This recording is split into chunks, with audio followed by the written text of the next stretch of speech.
사도행전 6장 1절에서부터 7절까지 말씀, 이렇게 계속해서 이 말씀을 함께 나누기를 원하는데요.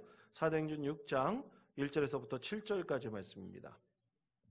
자, 신약성경 195면입니다. 195면, 196면 사이에 있습니다. 사도행전 6장 1절에서부터 7절까지의 말씀입니다. 자, 이 말씀을 교독하겠습니다. 제가 먼저 읽겠습니다. 그때 제자가 더 많아졌는데 헬라파 유대인들이 자기의 과부들이 매일의 구제에 빠짐으로 히브리파 사람을 원망하니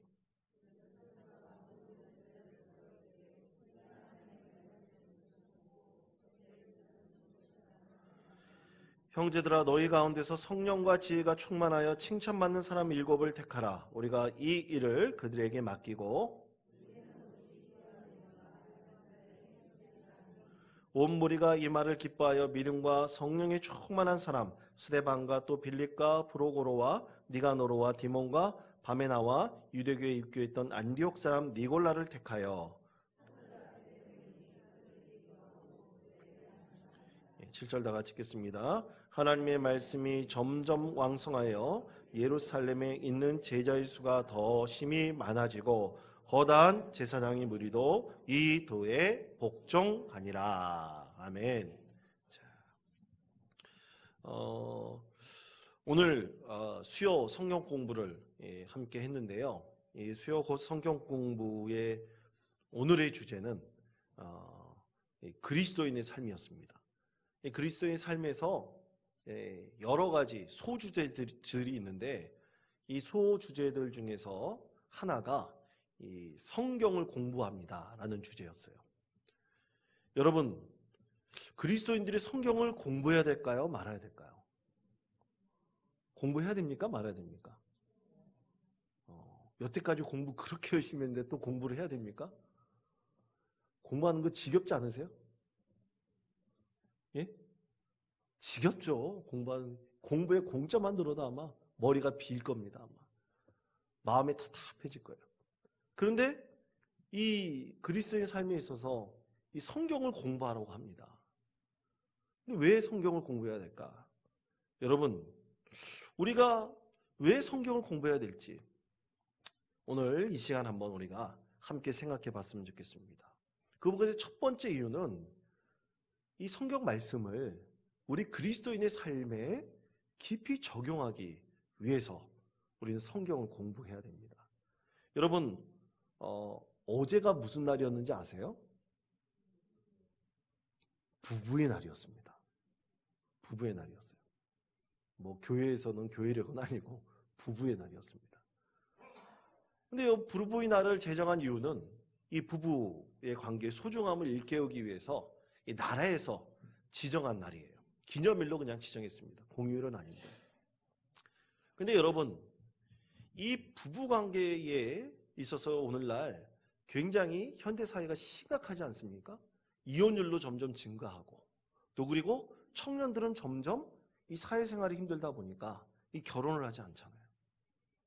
여러 가지 부부관계 문제들이 계속해서 나타나는데 이 부부관계에 있어서 가장 중요한 문제 중에 하나가 이 죄의 문제가 있는데 그것이 바로 정욕의 문제입니다. 근데 여러분, 성경에서는요, 이 정욕의 문제를 단순히 남녀 간의 문제로서만 생각하지 않아요. 성경에서는 이 정욕의 문제와 연결지어서 생각하는 하나의 문제가 바로 동성애의 문제입니다. 동성애는 그만 금지하라, 그렇게 성경에서는 무조건적으로 얘기하지 않아요. 거기에 분명한 근거를 두고 있는데 그 근거가 이 정욕의 문제예요.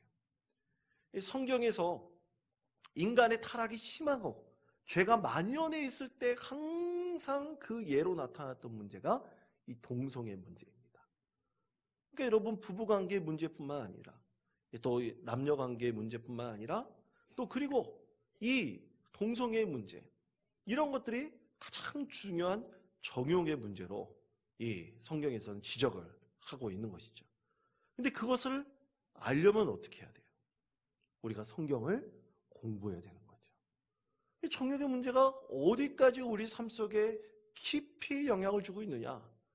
성경 말씀에서 영적으로 우리에게 피폐하게 만든 이 죄의 문제가 어디까지 깊숙하게 침투해져 있느냐, 이런 걸 알려면 어떻게 해야 됩니까? 성경을 공부해가지고 우리 삶 속에 이 말씀을 적용시켜야 됩니다. 적용시켜서 우리가 새롭게 말씀 가운데서 은혜를 받아야 되는 것이죠. 그리고 두 번째는요, 이 말씀을 깊이 깨달아서 영적인 풍성함을 우리가 누리기 위해서 성경을 공부해야 됩니다. 여러분, 우리 성경이 66권이 있지 않습니까? 그렇죠? 여러분, 성경을 다 읽어보셨죠? 무표정인 분들은 아직도 안 읽어보셨습니까? 여러분, 성경 한번 쫙 읽어보세요. 성경이 쉽습니까? 어렵습니까? 그렇죠, 어려워요. 여러분, 성경의 단어가 쉽습니까? 어렵습니까? 성경의 단어가 쉽지 않아요. 되게 어렵습니다. 이 성경 말씀을 깊이 읽는데 읽어도 이게 잘 해결이 되지 않는 부분들이 있어요. 성경 단어 우리나라 말로 옮긴 것 자체도 굉장히 어렵습니다. 그래서 성경학자들은요, 한 세대에 지날 때마다 성경을 한 번씩은 번역을 해야 된다고 얘기를 해요. 왜냐하면 이 시대가 지나고 문화가 이제 바뀌고 그러다 보니까 이 말이 바뀌거든요. 그럼 현대어로 바꿔야 되는데 이게 옛날 말로만 계속 써놓으면 도저히 이 세대 간의 소통이 안 됩니다. 이 성경을 다시 번역해야 된다는, 30년마다 한 번씩 번역해야 된다고 성경학자들이 주장하는데, 근데 이 성경의 말씀의 깊이를 우리가 공부하면서 한번 깨달아 보세요. 정말 내가 몰랐던 것이 다 해결돼 보십시오. 그럼 어떻습니까? 마음에 뻥 뚫린 것 같이 기쁨이 넘치게 되고요. 정말 그 말씀의 풍성한 은혜를 우리가 받게 됩니다. 그런데 그 성경을 혼자 공부하면 될까요? 안 될까요? 절대로 혼자 공부하면 깨달을 수가 없어요. 말씀의 참된 의미가 뭔지를 우리가 알기가 너무나 힘들어요. 왜냐하면 한 사람의 지식은 분명한 한계가 있기 때문이죠. 그래서 여러 사람들과 함께 나누면서 이 말씀의 깊이를 깨닫고 그 말씀 안에서 주시는 풍성한 은혜를 나누면 그 말씀 가운데 진정한 깨달음을 우리가 얻을 수 있습니다. 진짜 은혜를 얻을 수 있습니다. 그렇기 때문에 성경을 공부해야 되는 거예요. 그리고 또 왜 성경을 공부해야 되느냐? 이렇게 성경 말씀을 깊이 묵상하고요, 성경 말씀을 깊이 깨닫게 되면요, 영적인 충만함이 있거든요. 그 영적인 충만함을 자기 혼자만 갖고 있을 수가 없어요. 다른 사람에게도 알려주게 되어 있습니다. 다른 사람에게 내가 받은 은혜를 함께 나누기 위해서 이 성경을 공부하는 거예요. 자, 어떤 믿지 않는 분에게 이 전도를 한다고 생각을 해보세요. 이 전도를 하려고 그러는데 내가 성경에 대해서 잘 알지 못해요. 별로 할 말이 없어요. 무슨 말씀을 물어봤는데 이 말씀에 대해서 내가 잘 알지 못해요. 그러면 우리가 말씀을 제대로 전할 수가 없습니다. 다른 사람하고 같이 교제하면서 이 성경 말씀에 깊이 깨닫는 그 은혜를 나눌 수가 없는 거예요. 그렇기 때문에 우리는 성경을 깊이 공부해야 되는 것이죠. 이렇게 다른 사람과 나눌 수 있을 때 더 큰 은혜가 넘치게 되는 것입니다. 근데 배우지 않고선 우리는 절대로 하나님 말씀을 깊이 할 수도 없고 또 그 뜻대로 우리가 살 수가 없는 것이죠. 그래서 여러분, 우리는 어린아이에서부터 이 성경을 가르칩니다. 유아유치부 성경 가르치잖아요. 그리고 아동부도 성경 가르치잖아요. 중고등부 아이들에게도 성경을 가르쳐야 돼요. 성경 말씀을 가르치지 않으면 아이들이 나중에 성경을 접해가지고 그 말씀의 참된 깊이를 깨달을 수가 없습니다. 그 성경 말씀을 듣고 이렇게 공부함을 통해서 아이들이 그 가운데서 참된 맛을 느끼는 그런 아이들은요, 나중에 꼭 이 마음밭이 부드러운 밭이 돼가지고 말씀이 심겨 자라나서 정말로 예수님을 만나게 되는 그런 은혜가 우리 자녀들 가운데 있습니다. 그래서 성경을 공부하는 것입니다. 그런데 여러분, 많은 사람들이 성경 공부하는데 소홀히 하고 있어요. 여러분, 성경 공부하는데 소홀히 하는 사람 분명히 있습니다. 근데 왜 소홀히 할까요? 저는 그 첫 번째 이유는 두렵기 때문이라고 생각을 합니다. 여러분, 성경을 공부하면요, 두려워요. 왜 두려울까요? 말씀이 찔림이 있거든요. 오늘 이제 성경 공부할 때 나오는 젖먹이 신앙에 대한 얘기를 같이 나눴습니다. 여러분, 이 젖먹이 신앙으로 계속 있는 사람은요, 이 젖만 먹으면 돼요. 단단한 음식을 먹지 않아도 돼요. 그러면 신앙이 성숙하지 않고 자라나지 않습니다. 그냥 가만히 머물러 있어요. 그러니까 별로 이 말씀을 들어도 찔림이 별로 없고 그냥 지나쳐 버리는 거예요. 그냥 어린아이 젖먹이의 그 신앙으로 그냥 젖만 먹는, 자라나지 않는, 정체되어 있는 그 신앙을 가지고 있는 겁니다.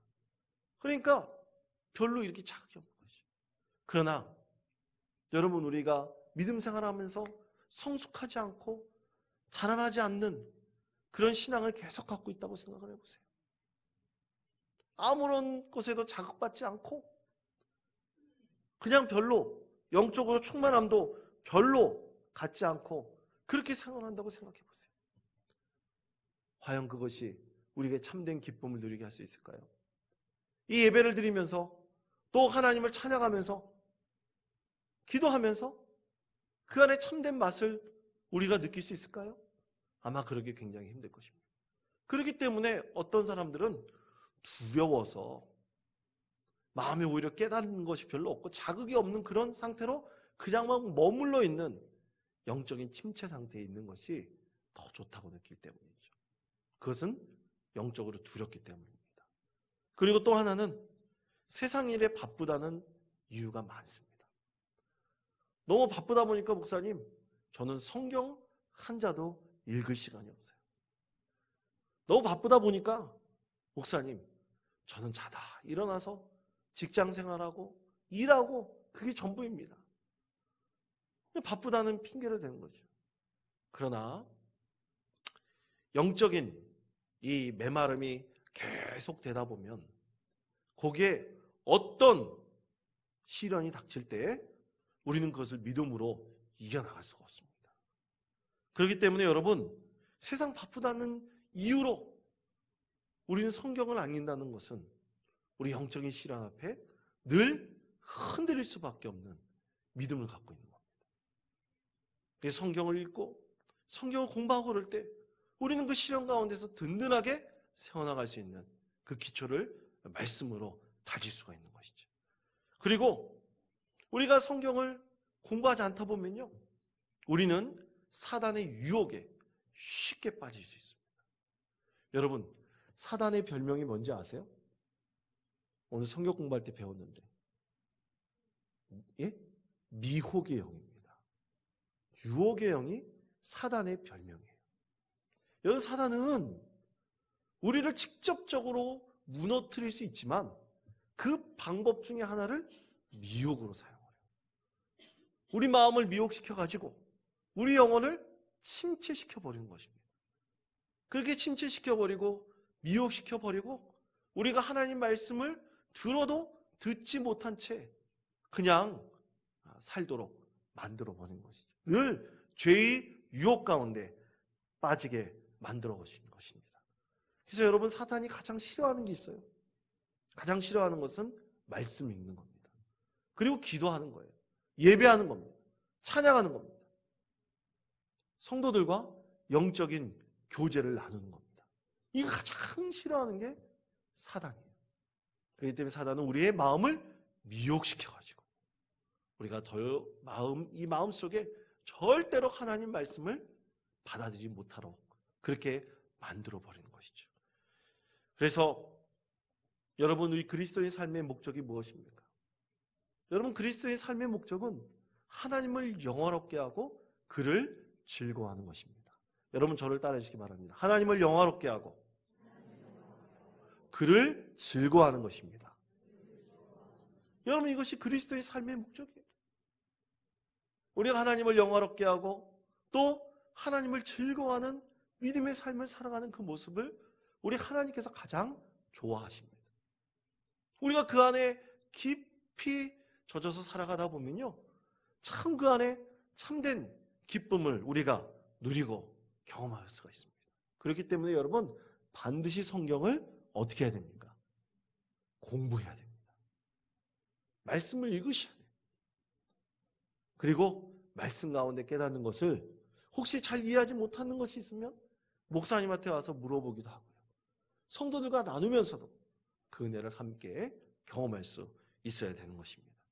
그런 의미에서 여러분, 오늘 말씀을 한번 보십시오. 오늘 말씀에 사도들의 대단한 결단이 나오고 있습니다. 여러분 3절 4절 말씀을 보십시오. 3절 4절 말씀, 자, 우리 다 같이 한 목소리로 봉독하겠습니다. 형제들아, 너희 가운데서 성령과 지혜가 충만하여 칭찬받는 사람 7을 택하라. 우리가 이 일을 그들에게 맡기고 우리는 오로지 기도하는 일과 말씀 사역에 힘쓰니라. 아멘. 여기까지입니다. 자, 사도들이 오늘 중요한 결단을 내리죠. 7명의 사람들을 선택을 했어요. 여러분, 7명의 사람들에 대한 선택은 다음 주에, 이번 주 금요일 날, 금요 기도회 때 함께 나누려고 합니다. 겟세마네 기도회 때 나누려고 하는데요. 여러분, 이 7명의 사람을 선택했을 때 2가지 분명한 이유를 말씀하고 있습니다. 하나는 기도하는 일이에요. 여러분, 사도들에게 있어서 가장 중요한 일 하나가 기도하는 일입니다. 여러분, 제가 하나 물어볼게요. 잘 대답해 보시기 바랍니다. 여러분, 기도가 노동일까요? 아닐까요? 기도가 노동일까요? 아닐까요? 무지무지 헷갈리시죠? 목사님, 기도가 무슨 노동입니까? 여러분, 그럼 기도는 일입니까? 아닙니까? 그것도 헷갈리시죠? 여러분, 우리 그리스도인들에게 있어서 기도는 오늘 말씀 가운데서 뭐라고 하고 있습니까? 기도하는 일이라고 말하고 있어요. 여러분, 기도는 반드시 해야 될 일입니다. 다른 말로 말하면 노동이에요. 여러분, 신학교에 갔을 때, 제가 신학교에 들어갔을 때 가장 먼저 훈련시키는 것이 있더라고요. 그게 뭐냐면 바로 기도 훈련입니다. 여러분, 신학생들도 이제 목회자가 되기 위해서 기도 훈련을 받는데 공부하는 것보다 더 힘든 게 이 기도 훈련입니다. 한 번은 은성수원에 올라갔습니다. 제가 2년 동안 이 말씀 묵상 훈련을 받을 때였었는데요. 은성수원 올라갔는데 5박 6일 들어가 있는데 하루에 5번씩 기도를 하라 그러더라고요. 근데 기도 시간이, 한 번 기도할 때 시간이 1시간 반이에요. 밥만 먹고 기도를 하는 거예요. 근데 여러분, 밥만 먹고 기도를 하니까 처음에 첫날에 어떻게 되는지 아세요? 속된 말로 미칠 것 같더라고요.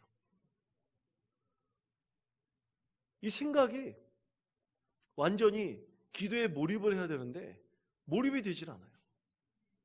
별 생각이 다 듭니다.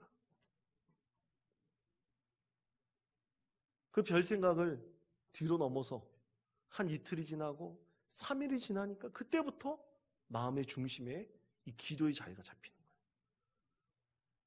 근데 여러분, 기도는 바로 그때 이 기도원에 올라갔을 때 탁 써 있는 말이 기도는 노동이다라고 써 있더라고요. 근데 그 말이 진짜 이해가 되더라고요. 여러분, 그리스도인들은 기도에게 있어서, 그리스도인에게 있어서 기도는 노동입니다. 일이에요. 우리가 영적인 일을 감당할 때 이 기도는 반드시 해야 되는 것입니다. 여러분, 다니엘을 보십시오. 다니엘은 하루에 3번씩 하나님께 기도했다고 되어 있어요. 그리고 여러분, 사도들을 보십시오. 사도들도 마찬가지입니다. 사도들도 늘 기도하는 훈련을 예수님을 통해서 받게 되었어요. 그러므로 사랑하는 성도 여러분, 만약 목회자나 또 우리 이 목회 사역과 함께 동역하는 모든 사역자들이 기도하는 것을 잃어버리게 되면 우리는 하나님의 사역을 온전히 감당할 수가 없습니다. 그래서 오늘 사도들은 가장 첫 번째 이유, 기도에 메말라 있지 않기 위해서, 그들이 정말로 하나님의 일을 감당하는데 기도에 메말라 있지 않기 위해서 이 일을 함께 나눌 수 있는 7명의 집사들을 택한 거예요. 자, 여러분, 기도는 말씀을 더 말씀되게 하는 기름을 치는 윤활제의 역할을 합니다. 만약 말씀을 전하는 자나 또 말씀을 가르치는 자가 기도하지 않고요, 말씀을 묵상하잖아요, 말씀을 읽잖아요, 그런 말씀을 지식적으로는 알 수 있어요. 근데 영적인 이 심장을 가지고 하나님 말씀을 전할 수가 없습니다. 그 간절한 영혼에 대한 파토스를 가지고, 그 파토스라고 그러는데요, 그걸 가지고 전할 수가 없어요. 그렇기 때문에 여러분, 우리 하나님의 일을 감당하는 모든 사역자들은요, 함께 기도할 수 있어야 됩니다. 그래서 기도는 여러분, 그리스도인들에게 의무입니다. 특히 목회자에게는 더 의무예요. 오늘 사도의 결단을 보십시오. 이 기도의 일을 감당하기 위해서 그들이 다른 일들을, 그들이 여러 가지 이 교회에서 일어나는 이 구제의 일에 대해서 그것을 7 집사에게 맡깁니다. 그렇게 영적인 능력을 발휘하기 위해서 우리는 기도해야 되는 것이죠. 그래서 여러분, 기도는 훈련받아야 되는 거예요. 기도의 시간을 정해놓고 이 사도들도 한적한 곳에 가서 기도했고요, 또 그리고 예수님처럼 어떤 수련 기간을 정해놓고 그 기간에 꼭 들어가서 사도들도 기도를 했습니다. 그의 동역자들은 마찬가지예요.